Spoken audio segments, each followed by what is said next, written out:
Assalamualaikum warahmatullahi wabarakatuh. Salam sejahtera bagi kita semua. Om Swastiastu. Pada kesempatan kali ini, saya akan mempresentasikan materi pada mata kuliah komunikasi organisasi, yaitu tentang arus komunikasi organisasi.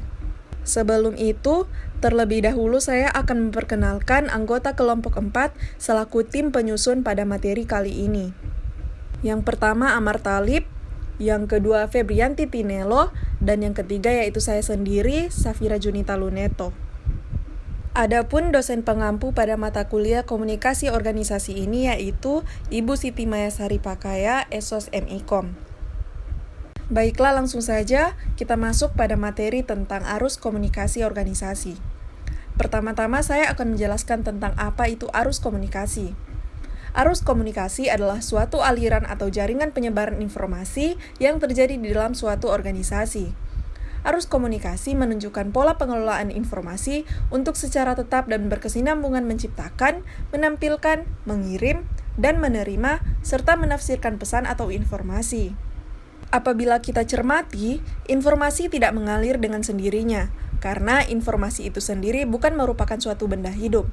Dia hanyalah berupa sumber daya perangkat lunak berbentuk pesan, baik lisan maupun tertulis. Agar arah aliran informasi atau arus komunikasi itu dapat sesuai dengan kepentingan organisasi, maka harus ada sebuah lembaga yang diberi tanggung jawab untuk mengelola. Dalam budaya organisasi, lembaga pengendali arus komunikasi ini bernama Hubungan Masyarakat atau Humas, atau dikenal dengan Public Relations. Secara formal, bentuk kelembagaan humas di organisasi tersebut sangat variatif, bisa berupa biro, badan, divisi, bagian, seksi, dan sebagainya. Apapun bentuk real dari kebijakan lembaga menempatkan kegiatan humas dalam struktur organisasi, sudah pasti bahwa keberadaan lembaga humas di dalam organisasi sangat penting. Arus komunikasi dalam organisasi meliputi yang pertama yaitu komunikasi vertikal, horizontal, dan diagonal. Kemudian yang kedua, komunikasi serentak dan berurutan. Dan yang ketiga, jaringan komunikasi. Selanjutnya saya akan menjelaskan tentang arus komunikasi dalam organisasi yang pertama, yaitu arus komunikasi vertikal, horizontal, dan diagonal. Salah satu definisi organisasi menyebutkan bahwa organisasi merupakan satu kumpulan individu yang melalui suatu jenjang hierarki kerja atau jabatan berupaya mencapai tujuan yang telah ditetapkan. Dari definisi tersebut, dapat digambarkan bahwa suatu organisasi mensyaratkan adanya suatu jenjang jabatan ataupun kedudukan yang memungkinkan semua individu dalam organisasi tersebut memiliki perbedaan posisi seperti pimpinan, staf pimpinan, dan karyawannya. Secara spesifik, saya akan menjelaskan satu persatu tentang komunikasi vertikal, horizontal, dan diagonal. Yang pertama ada komunikasi vertikal.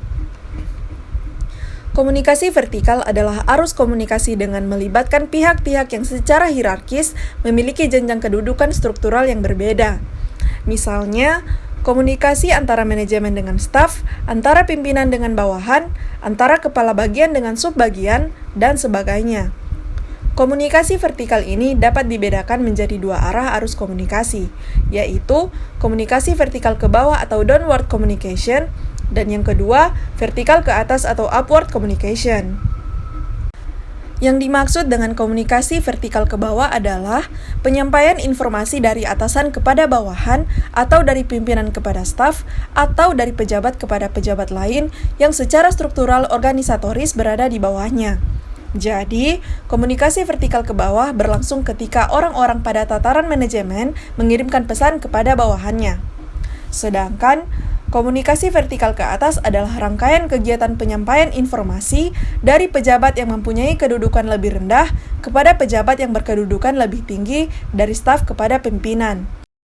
Arus komunikasi ini terjadi ketika bawahan atau subordinat mengirim pesan kepada atasannya. Yang kedua, komunikasi horizontal. Arus komunikasi horizontal disebut pula arus komunikasi ke samping atau arus komunikasi mendatar, yang disebut pula komunikasi lateral adalah proses penyampaian informasi yang melibatkan pegawai atau pimpinan yang masing-masing mempunyai level hierarki jabatan yang setingkat atau sejajar. Arus komunikasi ini sangat baik untuk penyelesaian masalah yang kompleks dan melibatkan banyak pihak dari berbagai divisi di organisasi. Dan yang ketiga, komunikasi diagonal.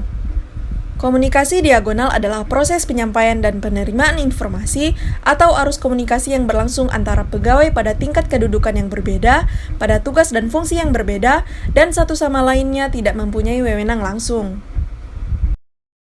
Baiklah, selanjutnya kita masuk pada materi tentang arus komunikasi serentak, berurutan, dan informal. Arah dan target penyebaran informasi sangat bergantung pada isi informasi itu sendiri. Ada informasi yang hanya diperuntukkan bagi pegawai tertentu, misalnya informasi tentang kenaikan gaji berkala. Selain adanya informasi yang hanya diperuntukkan bagi orang-orang tertentu, ada juga informasi yang perlu disebarluaskan kepada seluruh anggota organisasi. Misalnya, seorang rektor memberikan informasi kepada seluruh dosen karyawan dan mahasiswa di sebuah perguruan tinggi berkenaan dengan pelaksanaan upacara Disnatalis. Secara spesifik, saya akan menjelaskan satu persatu tentang arus komunikasi serentak, berurutan, dan informal.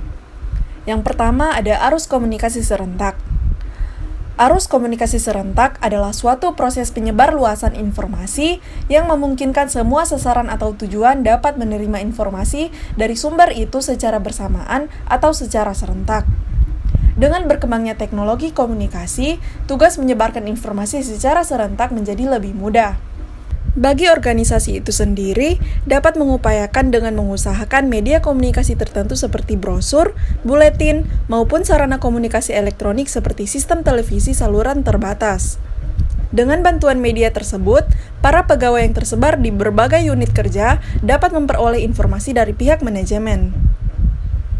Pola penyebaran informasi secara serentak ini mengandung kelebihan dan kekurangan. Kelebihannya antara lain, yang pertama, semua komunikasi mendapatkan informasi langsung dari manajemen atau pimpinan sehingga mengurangi terjadinya bias informasi. Yang kedua, arah penyebaran pesan dapat dikontrol oleh sumber atau manajemen. Dan yang ketiga, respon dapat diketahui dengan segera. Adapun kelemahannya, bahwa pola penyebaran seperti ini memerlukan tersedianya media atau teknik penyebaran yang memadai. Apabila tidak tersedia media yang mampu menjangkau seluruh sasaran komunikasi, maka penyebaran informasi tidak berhasil sebagaimana yang diharapkan oleh manajemen. Selanjutnya yang kedua, arus komunikasi berurutan. One Page dan Don F. Fowles mengemukakan bahwa penyampaian pesan secara berurutan merupakan bentuk komunikasi yang cukup dominan di dalam suatu organisasi. Penyebaran informasi secara berurutan merupakan perluasan bentuk penyebaran secara serentak. Pesan disampaikan kepada komunikan, kemudian pihak komunikan yang menerima informasi ini meneruskan kepada orang lain atau komunikan tujuan berikutnya. Proses penyebaran informasi berlangsung secara berantai dari orang ke orang lain, sehingga menyebar tidak beraturan ke seluruh pegawai di semua unit kerja dalam lingkungan organisasi tersebut. Pola penyebaran informasi secara berurutan ini mengandung kelemahan, yakni yang pertama, akurasi informasi tidak dapat diandalkan. Ada kecenderungan setiap anggota organisasi menambah dan mengurangi informasi yang disampaikan kepada anggota lain. Yang kedua, arah penyebaran pesan berlangsung secara berantai sehingga tidak dapat dikontrol dengan baik oleh manajemen. Akibatnya, sangat mungkin orang di luar anggota organisasi juga mendapat informasi. Dan yang ketiga, manajemen tidak dapat mengetahui respon dengan segera.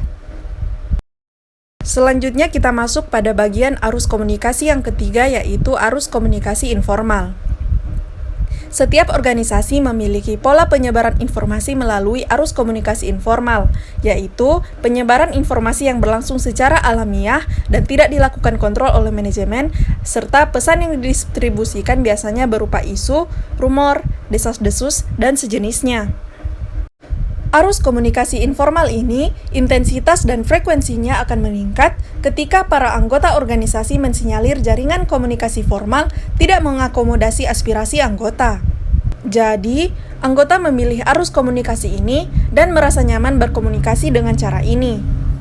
Karena sifatnya yang tidak formal, maka arus komunikasi ini melibatkan pengurus dan anggota organisasi secara lintas jenjang dan lintas divisi. Selanjutnya kita masuk pada bagian arus komunikasi dalam organisasi yang ketiga, yaitu jaringan komunikasi. Semua organisasi terdiri dari pegawai-pegawai ataupun terdiri dari staf dan pimpinan dalam berbagai jabatan dan unit kerja. Ketika pegawai-pegawai itu saling berkomunikasi, akan terjadi keteraturan pola hubungan yang membentuk jaringan komunikasi. Secara sederhana, jaringan komunikasi dapat didefinisikan sebagai gambaran, pola, atau peta keteraturan hubungan yang terbentuk dari pelaksanaan komunikasi dalam jangka waktu dan tempat tertentu.